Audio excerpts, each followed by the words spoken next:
we desperately need to talk about the feud that is brewing between the Wyatt Sicks and Karrion Kross and the Final Testament. I think it's going to be good. And if social media as of late is anything to go by, there's your proof. But before we get to that, we got to talk about this. The Wyatt Sicks tweeting out the other day this distorted picture, which people were very quick to send across the real image of the Miz hitting the skull-crushing finale on Dexter Lumis. And as Max points out here, the Wyatt Sicks saying atonement is inescapable.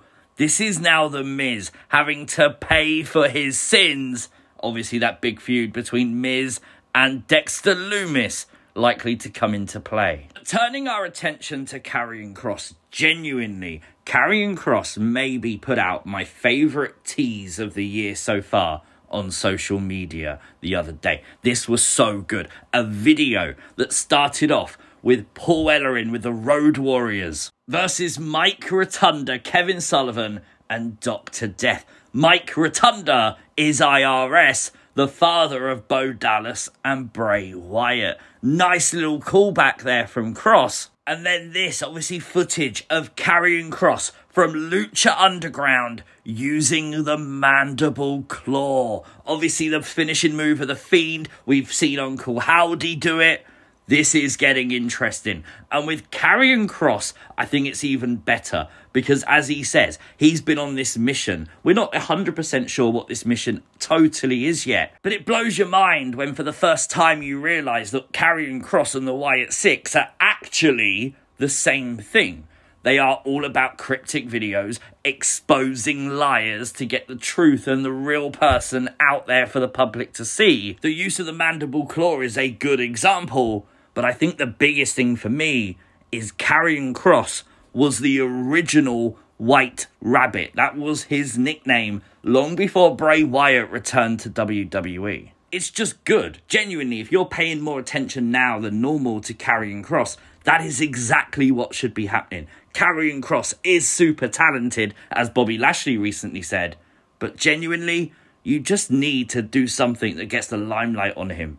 And this is what it's probably going to be. 'Tis the spooky season, and Shotzi and Scarlett are at it again. They're ghost hunting with WWE superstars. This is on WWE's YouTube channel, but if you like what you see, there's much more to come. They now have their own YouTube channel as well, which is really cool. And you can catch them on their YouTube channel at Scarlett and Shotzi. Tonight is a huge night for TNA Wrestling as they present Bound For Glory. We know NXT's Wendy Chu will be involved in a World Tag Team title match. That's really cool. By the way, we also don't have an update on Tatum Paxley. For all we know, Wendy Chu still has her. I'm scared for Tatum. A new documentary is on the way. This is going to be good. Nevermore, The Raven Effect, an entire documentary about Raven. Now, obviously, Raven, a WCW, ECW, TNA, and WWE alumni. This guy has seen it all and done it all. And if you've watched the trailer on YouTube, you'll know as well as I, this documentary goes into everything. Obviously, the chair shots to the head, the culture around ECW, the drugs, everything about Raven is covered. Obviously, with people like Perry Saturn, the Sandman, and a lot more talking in the documentary too. Definitely going to be worth a watch. Last night on Smackdown, we crowned new tag team champions in their third match in 2 weeks. The Motor City Machine Guns are #1 in the WWE SmackDown Tag Team division. But some potentially big news coming off this match. We did discuss this on things you might have missed.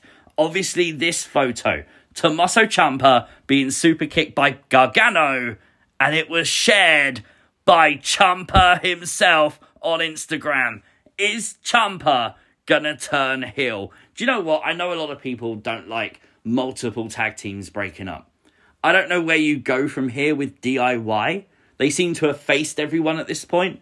And if we can move Ciampa and Gargano into singles divisions, both of them, man, are so good. There's so many matches I want to see. I don't know. I'm torn on this, but let me know your thoughts in the comments down below. The return of a wrestling god.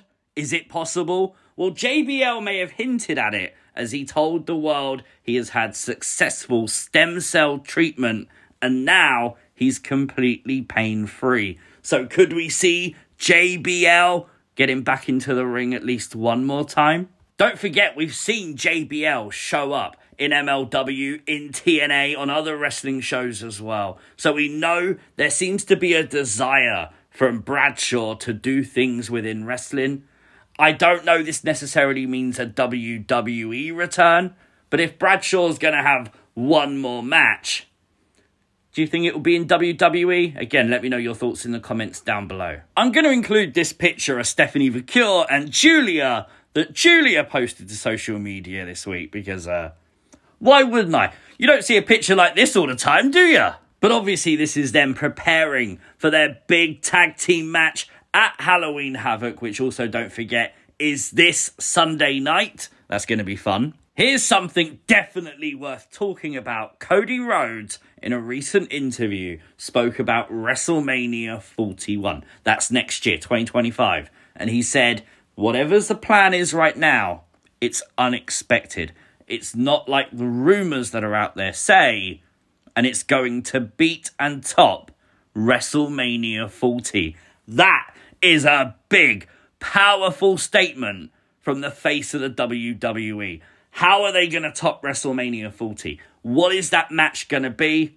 I can't wait to find out. While we're talking about WrestleMania 41, let's talk about something a lot of people have been mentioning this week, and that is the prices of WrestleMania tickets. There are a lot of examples on social media of the ticket prices being absolutely cuckoo bananas, but it's because of the new Ticketmaster scheme called dynamic pricing. Basically, as tickets sell, the other tickets available go up in price, obviously supply and demand. It's awful.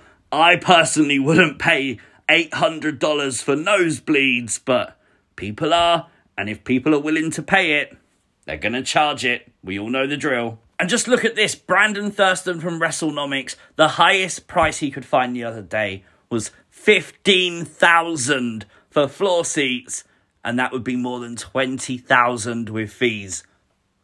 What? So good news if you're not a fan of Def Rebel. WWE is advertising for a director of music strategy and operations. So that pretty much confirms Def Rebel is done. The ending of Smackdown would see Jimmy and Jay, the Usos, finally reunited. And obviously with Roman Reigns watching on from the stage, lots of big talking points heading towards next week. Now, there are spoilers out there. Obviously, Smackdown next week is pre-recorded as WWE will be heading to Saudi Arabia. And the spoilers are good. I have seen the big one. But I'm not going to talk about it. I don't encourage you to go and look. One thing I want to remind you.